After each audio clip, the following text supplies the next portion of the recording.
मंत्र आता है वो माताओं के कुछ गुणों की प्रस्तुति करता है। हमारे घर की देवियां, हमारी माताएं, हमारी बेटियां कैसी होनी चाहिए।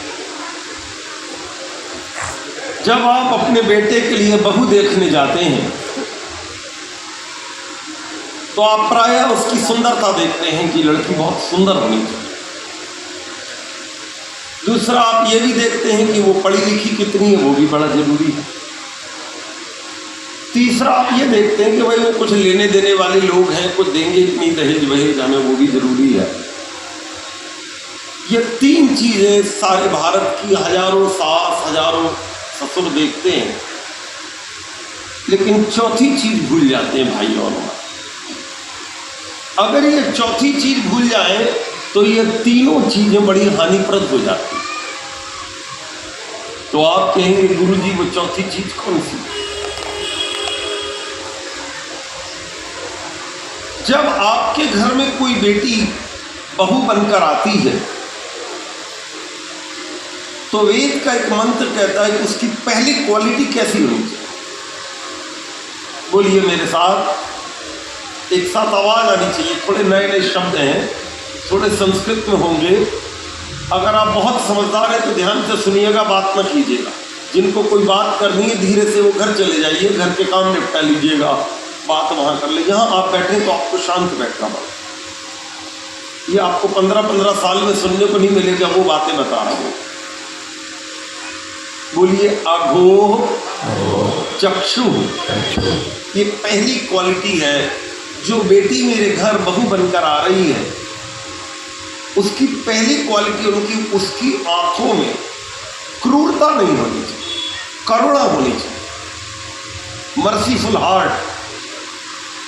यदि कोई बेटी अपने अंदर करुणा का भाव लेकर मेरे घर नहीं आएगी तो मेरे पूरे घर में क्रूरता लगा देगी जाएगी। वेद का मंत्र कहता है मेरी माताओं को क्रूरता से दूर रहना चाहिए। इसको बंद कर दो।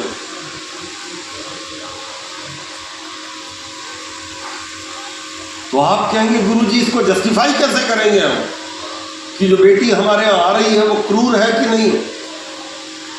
प्रायः अपने परिवारों में पीछे उन लोगों से बात ना करें, बड़ी देर हो गई है, मना कर दीजिएगा उनको। हाँ, दोनों लोगों को बोल दीजिए, दोनों को मना कर दीजिए कि बात, या तो दूर बैठा दीजिए, बहुत तेजी से बात कर रहे हैं।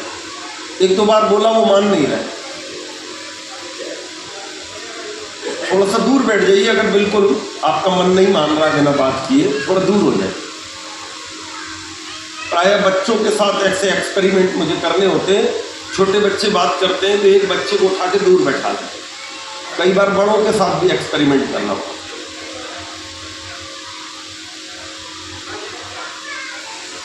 प्रायः अपन कुंडली मिलाते हैं, पंडित जी के पास जाते हैं, महाराज देखो ये लड़की की कुंडली मेरे लड़के से मिल रही थी। आर्य समाज कुंडली को नहीं मानता। बोलिए 365 दिन 24 घंटे परमेश्वर ने शुभ बनाए हैं। कोई भी समय अशुभ नहीं होता। बजाओ ताली। सारी दुनिया में अंधेरा मचा के रखा हुआ, और साहब उसको तो मंगल है। अगर आपके लड़के शादी हो गई तो हो गया कमाला। अरे उसके ऊपर तो शनि चढ़ा हुआ है। अगर कुंडली के गुण नहीं मिले तो देख लेना पक्की महाभारत होगी घर में। जिनकी कुंडली मिल गई वो ही तलवार नहीं घुमा रहे, जाके देख लो क्या नहीं कर रहे। पूरी कुंडली मिल गई और दोनों के चेहरे लटके हुए, क्या हो गया भाई? गृहस्थ में तो बड़े बलबले होते हैं, बड़े खुश रहना चाहिए। इतना लटका हुआ चेहरा क्यों? बोले कि मेरी बहू से पट नहीं रही, सास से पट नहीं रही, ससुर से पट नहीं रही। तुमने तो पूरी कुंडली मिलाई थी, अब ये कुंडला कहाँ से आ गया तुम्हारे? जब पूरी कुंडली मिलाई तो बीच में कुंडला कहाँ से आ गया था? सही बात। इसका मतलब है वो जो पैरामीटर्स हैं वो गलत। तो आर्य समाज वालों से पूछा जाता है जी आप बताइए कैसे कुंडली मिलाए? तो वो जो माता पिता हैं दोनों पक्षों के, उनको अपने बेटे के गुण लिखना चाहिए, qualities and properties of your son and your daughter. आपकी जो बेटी है, आपका जो बेटा है, उसके स्वभाव को आपने 20-25 सालों में समझ लिया है। उसके गुरुजन है, पहले गुरुकुल होते थे, अब तो गुरुकुल नहीं है, गुरुकुल में आपके बच्चे जाते भी नहीं है। तो वो जो गुरुजन के पास 20 साल रहता है, वो बच्चा 15 साल रहता है, उसको पता लग जाता है इसकी वृत्ति क्या है। और अगर वो ब्राह्मण वृत्ति की बेटी है या बेटा है तो वो 6 काम करने वाला है। बोलो, वेद पढ़ना पढ़ाना, दान लेना देना, यज्ञ करना कराना। अगर ये 6 काम में मेरी बेटी की रुचि है, समझ लो ये ब्राह्मण। बेटे की रुचि है, समझ लो ब्राह्मण। 6 क्वालिटीज। अब वेद तो खैर पढ़ने वाले बच्चे बहुत ही कम बचे हैं, लेकिन धार्मिक रुचि से भी ब्राह्मणत्व का भाव दिख जाए। फंडामेंटल नॉलेज होना चाहिए बच्चे को धर्म के बारे में। ये पहली क्वालिटी है मेरी माताओं और मेरे भाइयों, जो ब्राह्मणत्व का भाव देती है बच्चे। अब इसके लिए जो मैं बेटी ढूंढूंगा, जो बहू ढूंढूंगा, उसमें वही भाव होना चाहिए जो मेरे बेटे में। बेटा तो वेद पढ़ना चाहता है, धर्म के काम करना चाहता है, यज्ञ का अनुष्ठान करना चाहता। वो जो बेटी आई है वो तलवार घुमा रही है, बताओ कैसे काम चले। उसने उससे कहा, सुनो मैं हवन में जा रहा हूं, चलोगी? बोल, मैं नहीं जाती। उसका चेहरा लटक गया, बेचारा 20 साल से जा रहा था, तुम उसके घर में बहू बनकर आई, तुमने 1 मिनट में उसकी नाक काट दी। अब वो गया हवन में, उससे पूछा, तू तो बेटा बड़ा धार्मिक था, बहू क्यों नहीं आई? अब या तो झूठ बोले कि जिसकी तबीयत खराब, या बोलने की बड़ी गलत मैच हो गई है। जब भी मैंने बोला इतनी नालायक है, कभी मेरे साथ आती है, इसको उल्टा कर दीजिए। बहू बहुत धार्मिक प्रवृत्ति की, लड़का नंबर 1 का कमीना आदमी। बहू ने बोला, सुनो मेरे भाव ऐसे हैं कि मुझे हवन बहुत अच्छा लगता। बोले, तुझे जाना चली जाया कर, मेरे से बोलने की जरूरत है। अब क्या करो साथी? वो मायके गई, उसने कहा, कैसे हैं दामाद जी? अब वो ये थोड़ी बोलेगी नंबर 1 के कमीने से शादी कर रही है। वो यही कहेगी आदमी तो ठीक है, लेकिन दूध में नमक टाइप का काम चल रहा है, जहां बैठ जाता दिमाग खराब कर देता है। अगर बेटी ब्राह्मण है विचारों से, तो विचारों से ब्राह्मण लड़के को ही आप उससे बांधने का प्रयास करें। जो वृत्ति आपके बेटे की है, उसी वृत्ति की बेटी बहू आपको ढूंढनी है दुनिया वालों, नहीं तो जिंदगी भर लड़ाई हो। इसको आज की भाषा में कहें, इंजीनियर लड़का है तो बहू भी इंजीनियर ढूंढते हैं, डॉक्टर लड़का है तो डॉक्टर बहू ढूंढते, चार्टर्ड अकाउंटेंट लड़का है तो चार्टर्ड अकाउंटेंट बहू ढूंढते हैं, व्यापारी विचार का लड़का है तो बहू भी करीब करीब बिजनेस माइंडेड ढूंढते। श्रद्धामयी माताओं और भाई हो, अगर क्षत्रिय विचार का लड़का हो तो मिलिट्री में जाता है, पहलवानी करता है, एक्सरसाइज आर्मी दल में जुड़ा हुआ है, उसको एडमिनिस्ट्रेशन का शौक है, तो बहू भी उसी विचार की, उसी क्वालिटी की आपको लगे। नेता टाइप का हो आपका लड़का, लोगों के ऊपर कमांड करने का शौक हो उसको, जैसे चंद्रगुप्त को चाणक्य ने देख लिया था। वो जा रहे थे, चाणक्य देखा एक बच्चा खूब सारे बच्चों को उनके ऊपर बैठ गया एक चट्टान में। हाँ, क्या हुआ? बोले, राजा जी इसने मेरे साथ झगड़ा किया, मेरी खेती में इससे कब्जा कर लिया। ठीक है, तुमको ये पनिशमेंट मिलेगा, तुमको ये मिलेगा, तुमने ये गलती की। रात को निकल रहे थे, बोले छोटे छोटे बच्चे क्या कर रहे हैं ये खेत में, क्या हो रहा है प्यारे बच्चों? कहने लगी, गुरुजी ये हमारा राजा है, हम इसकी प्रजा है। तुमको बड़ा अच्छा लगा? ना कोई राजा ना प्रजा, छोटे छोटे बच्चे 5-5, 10-10 साल की इतनी ऊंची बातें कर रहे हैं। उन्होंने उस राजा बच्चे से कहा, बेटा क्या नाम है? मेरा नाम चंद्रगुप्त है गुरुजी। अच्छा, ये क्या कर रहे हो? बोले, मैं इनको सिखाता हूँ कि अगर कोई अपने ऊपर आक्रमण करे तो कैसे प्रतिकार करना चाहिए, देश को सुखी कैसे रख सकते। उनको बड़ा अच्छा लगा। बोले, तुम्हारी माता जी कहाँ है? पिताजी कहाँ? बोले, पिताजी तो है नहीं, और माता जी मेरे मामा जी के घर गए। चाणक्य उनके घर पहुंच गया, कहला, मामा जी ये बच्चा हमको दे दो। बोले, हम नहीं देते बच्चा, भागो इधर। मूर्ख आदमी, शराबी कबाबी जो शराब पीता है उसकी बुद्धि बाहर आ जाती।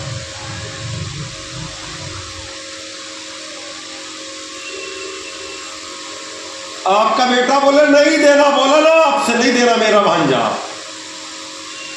वो समझ गए भाई लड़का लेना बड़ा जरूरी है, पूरा देश गुलामी की कटघरे में खड़ा हुआ है और इस समय यदि मैंने नहीं बचाया तो कब बचाऊंगा। बोले तो तुमने बड़े पोलाइटली बोला कुछ उपाय है क्या? बोले पैसा लगेगा, पैसा दोगे तो लड़का दूंगा। उनने कहा भैया पैसा लग जाए। चाणक्य ने इधर उधर से पैसे की व्यवस्था की, वो लड़के के मामा जी को दिया, वो बच्चा लेकर आए, उसको ट्रेनिंग दी और फिर मौर्य वंश का वो संस्थापक बना और ये जो पूरा बिहार का इलाका यहाँ से उसका शासन चालू हुआ और करीब करीब बहुत बड़े इलाके का राजा बने। चंद्रगुप्त मौर्य आपने नाम सुना होगा। चाणक्य सीरियल पहले आता था, अगर आपने देखा हो तो वो इसकी थीम पर बना।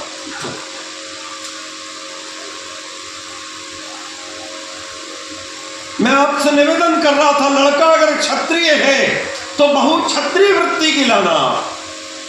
लड़का तो ब्राह्मण है, बेटी क्षत्रिय आ गई, वो तलवार घुमाएगी, वो बेचारा वेद मंत्र का पाठ करता रहेगा, वो खूब जोड़े लड़ाई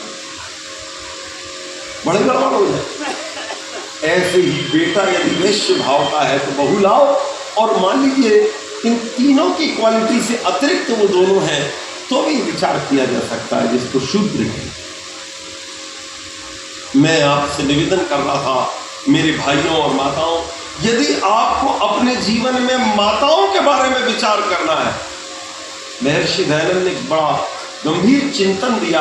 तो किसी से पूछा गया तो बोले जैसे ऊषा बेला प्रातः काल का पूरा अंधेरा दूर कर देती है, जिसके घर में गुणवती बहू आ जाए, गुणवती बेटी आ जाए, घर के पूरे अंधेरे को एक ही बहू दूर कर देती। ध्यान, लड़का नालायक हो सकता है, मूर्ख हो सकता है, झगड़ालू हो सकता है, शराबी कबाबी हो सकता है, बहू यदि गुणवती आ गई तो पूरे घर को ऐसे ले जाएगी जैसे ऊषा बेला पूरा प्रकाश कर देती है, नष्ट नहीं कर सकती।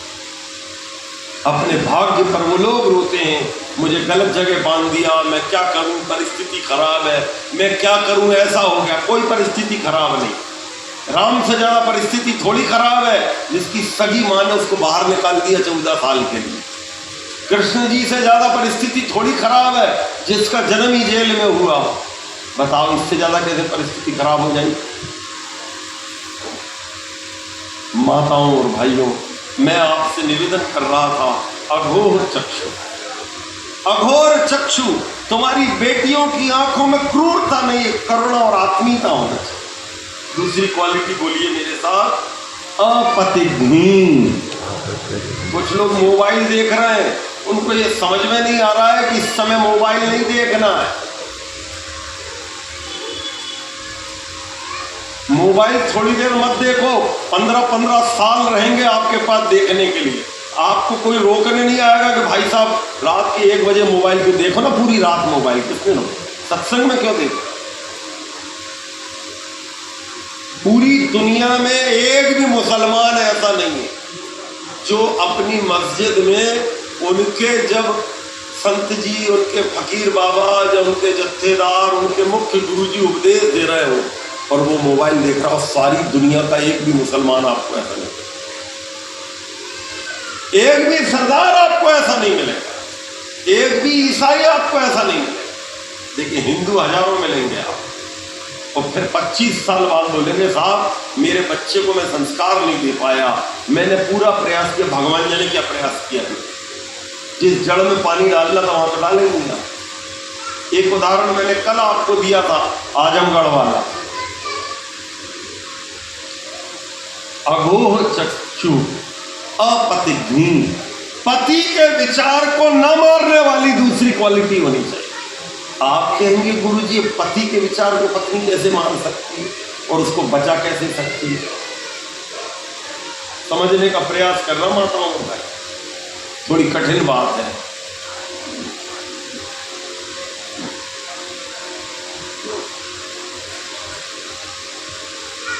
जब शादी होती है आपकी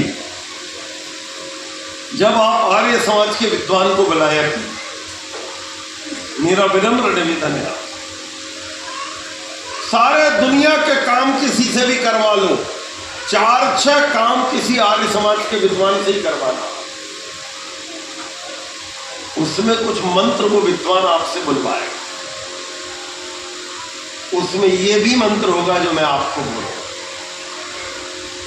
शादी के समय बुलवाएगा और आगे सुनो, जिस दिन गर्भाधान संस्कार होगा उस दिन भी वो ये मंत्र बुलवाएगा। आप कहेंगे गुरुजी हमने तो सुना ही नहीं। उस दिन वो बोलेगा मेरी पत्नी में 5 क्वालिटी हो तब वो संतान पैदा करे।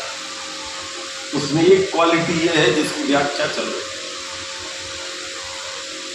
पति के विचारों को न मारने वाली। इसका यह मतलब नहीं पति शराब पी के कह दे उल्टे काम करो तुम भी उल्टे काम करना शुरू कर दो, नहीं, आध्यात्मिक विचारों को न मारने वाली। पति के विचार बहुत ऊंचे हैं, तुम मेरे घर के स्वामी हो, तुम्हारे ऊंचे विचारों को मैं आगे की पीढ़ी को देने के लिए तुम्हारे पास आई हूं मेरे पतिदेव। यह है अपतित्व। इसको उल्टा कर दीजिए, यद्यपि वहां लिखा नहीं है, मैं अपनी तरफ से बोल रहा हूं। पत्नी के विचारों को ना मारने वाला। पत्नी बहुत दिव्य विचारों की है, तुम्हारा कर्तव्य यह बनता है कि उसके विचारों को मरने न देना। पत्नी अपना सब कुछ छोड़कर तुम्हारे घर आई, उसका दुनिया में कोई नहीं है, माता पिता छूट गए, भाई भाभी छूट गए, मायका छूट गया, स्कूल की सहेलियां छूट गई, रिश्तेदार छूट गए, अब तुम ही उसके सब कुछ। जब तुम सब कुछ हो, उसके जो दिव्य विचार है उनको न मारने देना। यह है अपतित्व। 2 क्वालिटी पूरी हो गई। तीसरी क्वालिटी बोलिए मेरे साथ, बोलो स्योना। थोड़ा नया शब्द है, बोलो स्योना। सुख देने वाली। आप कहेंगे गुरुजी सुख देने, मेरी किसी क्रिया से मेरे घर की लक्ष्मी को दुख नहीं होना चाहिए और मेरी किसी भी क्रिया से मेरे पतिदेव को दुख नहीं होना। कोई क्रिया मैं ऐसा नहीं करूंगी कि मेरे पतिदेव अकेले में बैठे तो बोले हे भगवान मैंने कितने ऊंचे भाव बनाए थे, ये तो मेरे सुख को ही काटती चली जा रही। केवल पत्नी पे नहीं घटेगा, प्रवचन दे रहा हूं माताओं के लिए, लेकिन लगेगा पुरुषों के लिए, दोनों पे लगेगा। नहीं तो घर जाकर अपनी पत्नी का देख तेरे लिए गुरुजी ने ये बोला, देख तेरे लिए बोला, बोले निखट्टू आधा तेरे लिए भी बोला। तो सुन क्या रहा था पापी।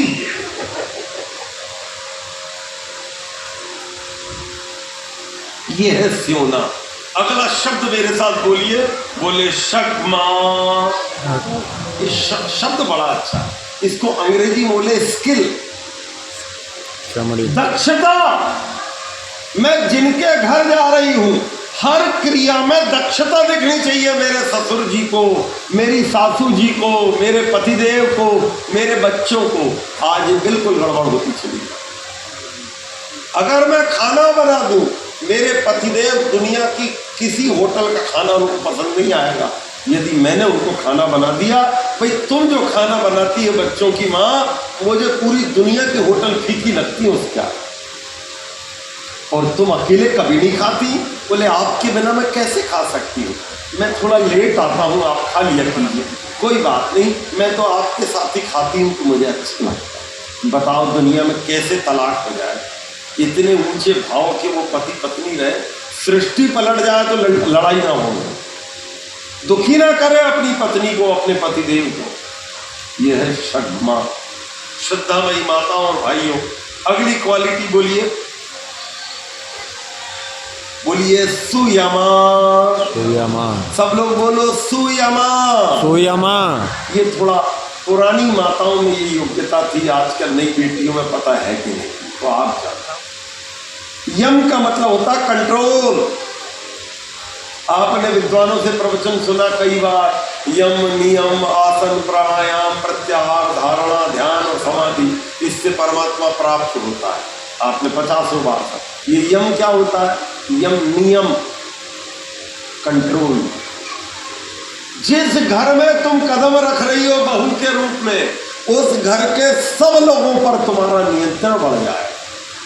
आप कहेंगे क्या गुरुजी ससुर जी पे नियंत्रण करना है, क्या सास पे करना है, क्या पति पे करना? नहीं, नियम इतना पवित्र बना देना है कि लोग अपने आप उसमें बंधते चले जाएं, कोई भी उसको तोड़ने वाला ना हो। बहू तो घर की लक्ष्मी है, उसने हमारे पूरे घर को बांध के रखा। एक उदाहरण देता हूं, सुबह जल्दी उठने का नियम। घर की बहू रानी जल्दी उठ जाए और अपने पतिदेव को उठाए, अपने बच्चों को उठाए, ससुर जी सास को उठाए, सुनो हवन का टाइम हो गया है, जल्दी तैयार हो जाइए, फिर अपन सब मिलकर हवन करेंगे, संध्या करेंगे। और घर की बहू पहले दिन से इतनी ऊंची बातें करे तो पूरे घर में स्वर्ग नहीं बनेगा। तो बताओ क्या बात?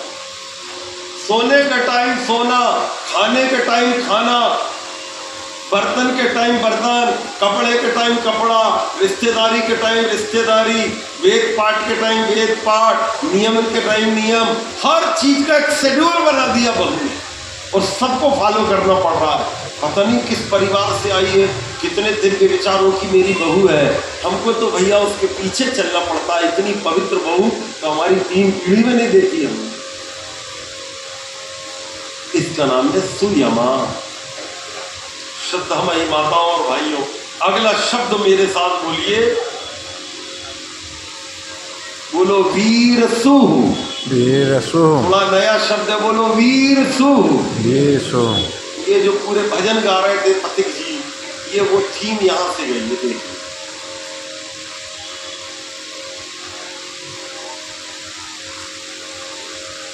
वीर संतान को जन्म देने वाले, लल्लू पंजू को जन्म देने के लिए बहू मत लाना। अगर आप लल्लू पंजू को जन्म देने के लिए हमारे घर आई हो तो लड़का कुंवारा ही रह जाता, कोई बुराई नहीं। मेरे घर में मेरे बेटे का मैंने विवाह किया है तो तुम्हारी लोरियों में बच्चों के अंदर जो भाव डाले जाएंगे बहू रानी, वो हजारों में एक भाव होगा, सामान्य भाव नहीं डालोगे। अब आजकल क्या, वो मोबाइल में जब दिन भर बहू बैठी रहेगी तो थोड़ा समय बचा तो वो टीवी में, और बचा तो मायके की हाय हलो में, और बचा तो दुनिया भर के ब्यूटी पार्लर में, और बचा तो निंदा चुगली में। बताओ माताओं और भाइयों, वीर सु कैसे हो जाएगी? वीर संतान को कैसे जन्म दे नहीं सकती जन्म। वीरता को जन्म देने के लिए वीर भाव अपने अंदर पैदा करना पड़ता है, बाहर से वीर भाव नहीं आते मेरे भाइयों। बोलिए मेरे साथ, बोलिए देवरी कामा। अब एक शब्द ये कि अपने जो देवर हैं, इसमें जोड़ लीजिए अपनी जो ननद हैं, अपने घर की जो नानी सास हैं, दादी सास हैं, दादा ससुर हैं। घर में बहुत सारे लोग होते हैं, सबके नाम अलग अलग कैसे बताए जाए? एक रख दिया देवरी कामा, जो अपने देवर यानी छोटे भाई समझ, मेरे पतिदेव के छोटे भाई मेरे छोटे भाई, जैसे एक माँ का किरदार होता है, मैं आपके घर में वो माँ का किरदार इनके लिए निभाऊं। बताइए, देवर कहे कि मेरी माँ ने मेरा जितना ख्याल नहीं रखा 20 सालों में, उतना तो भाभी जी मेरा ख्याल रखती है। भैया तुम स्कूल आज लेट जा रहे हो, भाभी जी मेरा मन नहीं करता। अरे भैया ऐसा क्यों करते हो? पढ़ाई करके आपको बहुत आगे निकलना है, आपके भैया तो इतना नहीं पढ़ पाए, लेकिन मैं ये आपसे चाहती हूँ आप पढ़ लिख कर हमारे पूरे कुल का नाम रोशन करो। क्योंकि अब तो भाभी जी पढ़ना पड़ेगा, जब इतने ऊंचे, अभी स्कूल जा। भैया आप पढ़ाई बहुत करते हो तो आपके मस्तिष्क को बल प्रदान करने के लिए कुछ चीजें आपको खिलाना चाहती। तो रात में बादाम को पानी में भिगो दिया भाभी जी ने, सुबह घिस कर अपने देवर जी को दे दिया, ननद जी को दे दिया। तो भाभी आप इतना दौड़ा भागी क्यों करती हो? देखो जो पढ़ता है ना, उसके मस्तिष्क को ठंडाई की जरूरत है। जब तुम बादाम खाओगे तुम्हारे में स्फूर्ति आएगी, पढ़ाई में मन ज्यादा लगेगा। तो देवर जी आप बहुत पढ़ लिख कर अच्छे बन जाओ, ननद जी भी खूब बन जाएंगे। और बताओ घर के सब लोग देख रहे हैं, इतना तो 20 साल में हमने नहीं किया, बहू रानी ने कैसा नियम बना दिया। मेरी माताओं और भाइयों, मैं आपसे निवेदन कर रहा था, देवरी कामा। श्रद्धामयी माताओं और भाइयों, थोड़ा सा और आपसे आगे मैं ले चलूं आपको, और अंतिम बात इसमें बोलना चाहता हूं जो मंत्र में कही गई है। सुमनस्यमाना, पूरे घर में जितने भी लोग हैं सबके मन का आकर्षण का केंद्र बहू बन जाए। इसका एक बड़ा मार्मिक उदाहरण मुझे कई बार याद आता है। शकुंतला का विवाह हो रहा था और दुष्यंत से उनका प्रेम हो गया और बाद में दुष्यंत चले गए और उन्होंने कह दिया मैं देश का राजा हूं शकुंतला, जब महर्षि कर्ण आपके पिताजी आ जाए तो उनको सब बता देना और जैसे ही आप आओगी तो पूरे भारत की आप रानी बनने वाली हो, मैं महाराजा दुष्यंत के नाम से जाना जाता हूं। अब जब शकुंतला की विदाई का टाइम आया तो लिखते हैं पशु पक्षी भी रोने लगे। अब वो रोए कि नहीं रोए अलग बात है, लेकिन यहाँ जो बहुएं मेरी बैठी हुई हैं, मेरी जो बेटियां बैठी हुई हैं, मेरी जो माताएं बैठी गई हैं, इससे एक चीज लाकर आपके श्री चरणों में भाई और पुत्र के रूप में देना चाहता हूं कि कितना ख्याल रखती होगी वो हिरण का, गाय का, पशु पक्षियों का। जितने पशु पक्षी जंगल में रहते थे सबको कि अगर शकुंतला चली गई तो हमारा ख्याल कौन रखे। घर की बहुओं को केवल अपने पति का ख्याल नहीं रखना है, घर के एक एक जानवर का, एक एक मनुष्य का, एक एक खिड़की का, एक एक दीवार का, घर में जितने भी मेल फीमेल है उन सब का और जितनी भी वस्तु उन सब का ख्याल रखने का काम घर की लक्ष्मी का है। बाहर से कोई रखने नहीं आएगा। यदि तुमने ख्याल रख लिया तो घर में पूरी व्यवस्था ही सुधरती चली जाएगी, कोई रोक नहीं पाएगा। श्रद्धामयी माताओं और भाइयों, मैं आपसे निवेदन कर रहा था कि यदि आपका विवाह होता है तो उसमें सप्तपदी की जाती। सब लोग बोलो कितनी? सप्तपदी। सब लोग बोलो कितनी? सप्तपदी। 7 कदम पतिदेव के साथ चल। वो जो पूरे आंगन में सब लोग बैठे रहते हैं, बारात लेकर आप अपनी देवी जी के घर पहुंचे, पूरे रिश्तेदार बैठे। आजकल तो इतने गधे लोग हैं, रात के 1:30 बजे शादी करवाते हैं तो सबको नींद आ रही है, सब घूम रहे हैं, बोले करवा दो गुरुजी जो करवाना। वो गुरुजी को भी नींद आ रही, मजे की बात है। मान लो गुरुजी दोपहर में सो गए तो उनको नींद नहीं भी आ रही, लेकिन बाकी सबको नींद आ रही है। वो इतने लुढ़के जा रहे हैं, कोई व्याख्या ही नहीं हो रही। ऐसे मूर्खों की शादी में जाने ही नहीं।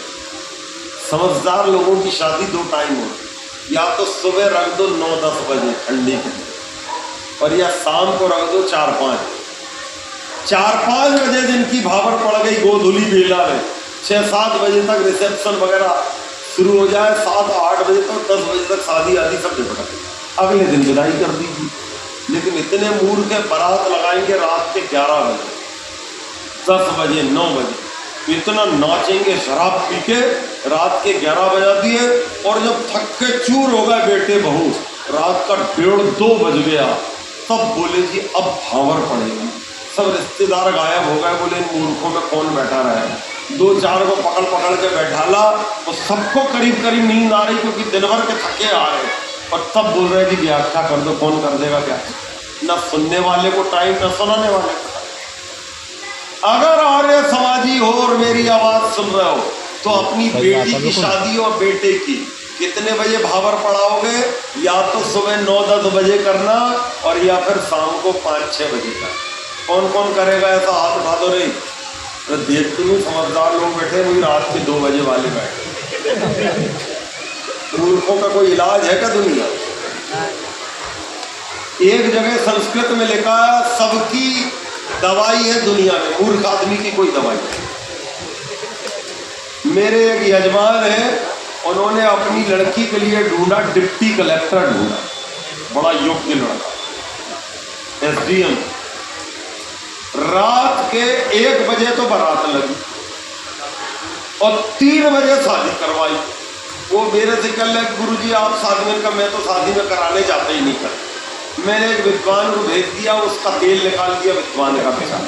रात के 2:30 बजे उसको पकड़, 2:30 बजे करना था, उसको 12 बजे से लाके बैठा लिया, बैठा रहा गुरुजी। अब ना इधर जाए ना नींद करे, बैठे बैठे 2:30 बजे बोले कर दो शादी गुरुजी। अब बेचारा वो शादी करे, एक बोल रहा व्याख्या करो, दूसरा बोल रहा देर हो रही।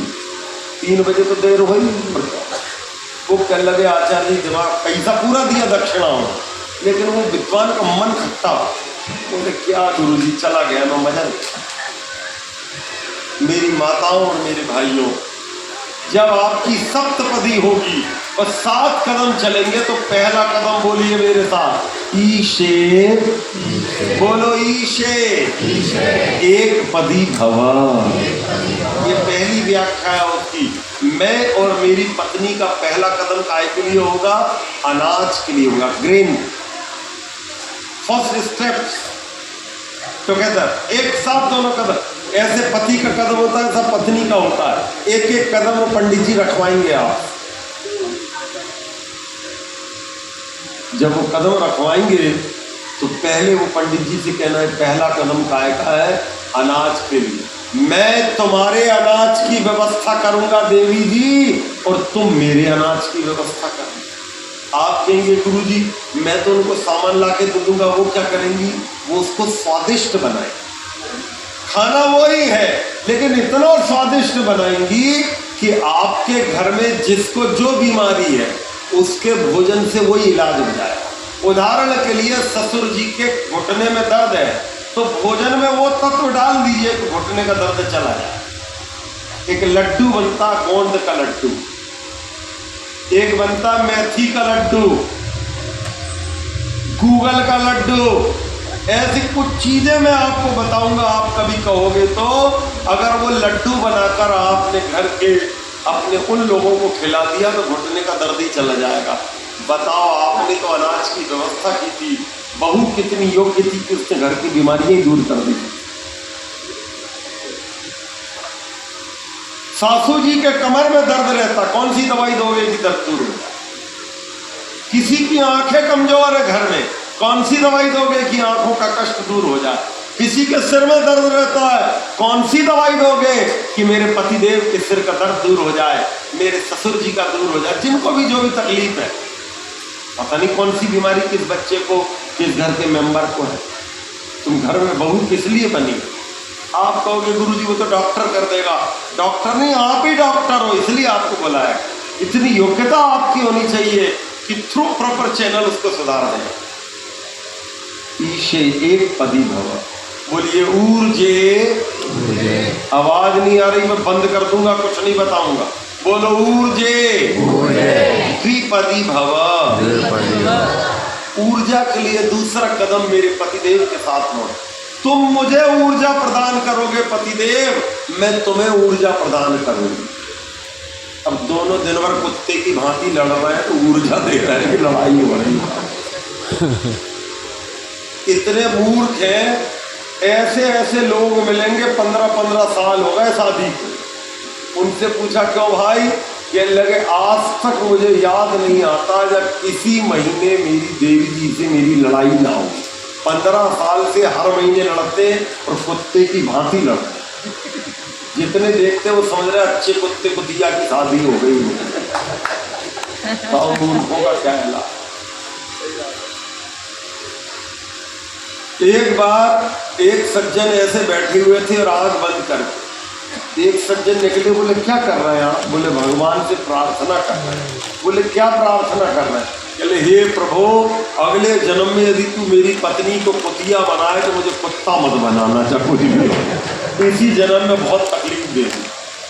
तो एक दूसरी महिला निकल रही थी तो वो बहुरानी भी प्रार्थना कर रही थी। तो बोले आप क्या कर रही है? बोले भगवान अगले जन्म में तू इसको सांड बनाए तो मुझे गाय मत बना, और कोई सी योनि में जन्म दे देना।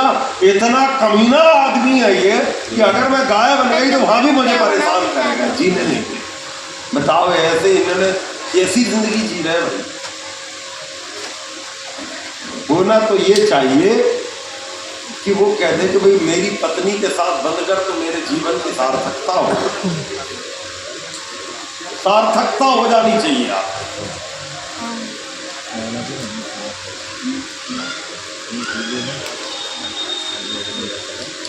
ये है ऊर्जा। आप कहेंगे गुरुजी ऊर्जा कैसे आ जाती है? एक तो वो वाला है जो मैंने आपसे कहा, भोजन से ऊर्जा, वाणी से ऊर्जा, क्रियाओं से ऊर्जा। पति जब भी घर आए मन उसका खुश हो जाए, पत्नी जब भी मिले तो बोले आपसे मिलता हूं तो पूरी शक्ति डबल हो जाती है। बोले आपका व्यवहार कितना अच्छा। पॉजिटिव एनर्जी जिसको अंग्रेजी में कहते हैं। किसने बोला अंग्रेजी में पॉजिटिव एनर्जी? सही शब्द बोला अगर किसी ने बोला पॉजिटिव एनर्जी। ईशे एक पदी भव ऊर्जे द्विपदी भव। बोलिए रायस पोषाय, बोलो सब लोग रायस पोषाय त्रिपदी भव।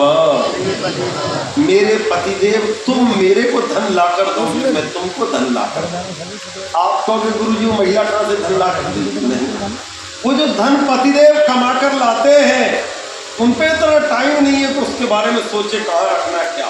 बहू इतनी समझदार होनी चाहिए कि वो मार्गदर्शन करे। सुनो ये जो पैसा आया है ना इसका अपन ऐसा उपयोग कर ले तो कैसा रहे। बोले एक काम करते हैं मीटिंग कर ले। पति बैठ गया, सास ससुर बैठ गए, देवर देवरानी बैठ गए, ननद नंदोई जो भी घर के समझदार लोग हैं, भाई ये पैसा घर में एक्स्ट्रा आ गया है, ऐसी जगह लगाए कि थोड़े दिन बाद कहीं कोई ननद के विवाह में या घर के उठ बैठ में कहीं जरूरत पड़ जाए तो ये धन को बचाने की विधि मेरी बहू बताती है। प्राचीन काल की माताएं उस पैसे को कैसे बचाने की विधि जानती थी। अब नई बेटियां पता नहीं कैसा जानती होंगी, लेकिन तीसरा कदम मेरा ही है। बोलो मयो भवाय चतुष्पदी भव। ये चौथा कदम है, तुम मुझे सुख प्रदान करोगे, मैं तुम्हें सुख प्रदान करूंगा। पति के कदमों से पत्नी सुख से भर जाए और पत्नी के कदमों से पतिदेव सुख से भर। एक दूसरे को सुख पहुंचाने का जब तक थीम नहीं होगा घर में सुख हो नहीं सकता। दुखी रहेंगे, सबके चेहरे लटके रहेंगे। तो भाइयों और माताओं 4 कदम हो गए, अब थोड़ा और आगे चलिए श्रद्धामयी माताओं और भाइयों। बोलो प्रजाभ्य पंचपदी भव। 5वां कदम संतान के लिए, पहला कदम नहीं। शादी करते ही जो ये थीम आ गई है बहू को लो और किसी हिल स्टेशन पे घूमने जाओ, ये नंबर 1 की मूर्खता है। पहले 4 कदम चलना सीख लो तब 5वां कदम संतान के लिए। अगर 4 कदम तुम्हारे ठीक नहीं है तो 5वां कदम सही है। इसलिए जितने नए बच्चे पैदा हो रहे हैं नंबर 1 के नालायक पैदा हो गए, क्योंकि 4 कदम सही चले नहीं तो 5वां कदम कैसे सही हो जाए। 4 कदम तो सीख लेते भैया। 5वां कदम है तुम मेरे घर के लिए संतान प्रदान करोगी और मैं तुम्हारी गोद में उत्तम संतान की व्यवस्था करूँ। बच्चे छोटे बैठे हैं इसलिए ज्यादा स्पष्ट मैं बोलूंगा नहीं।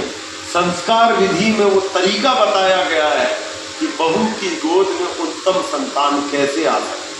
बताने वाला कोई है नहीं, न पूछने वाला कोई है, न ऐसे विद्वानों से चर्चा करते हैं, इसलिए वो अनुष्ठान ही मूर्खता से भाग गया।